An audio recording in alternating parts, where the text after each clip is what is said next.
Dampak pandemi COVID-19 yang sangat luas dan masih dirasakan oleh warga, membuat Pemkot dan DPRD Kota Prabu Mulih sepakat untuk tetap menganggarkan dana penanganan COVID-19. Oleh karenanya, bantuan sosial dengan skema-skema yang selama ini sudah dilaksanakan akan tetap berlanjut hingga tahun 2021. Wakil Ketua 1 DPRD Kota Prabu Mulih Ahmad Palo mengatakan, selain bantuan sosial, pada tahun 2021 juga akan dilakukan pelatihan-pelatihan dan bantuan modal usaha mikro kecil dan UMKM yang terdampak COVID-19. Bukan dalam bentuk bantuan seperti kemarin ya, tapi dampak terhadap penanganan itu ya mungkin banyak macam lah. Misalnya di dinas sosial mungkin ada bantuan-bantuan penanganan terkait yang terdampak.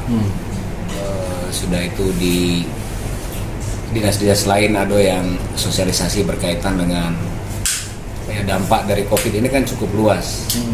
Banyak pengangguran, mungkin ada pelatihan-pelatihan yang akan dilakukan.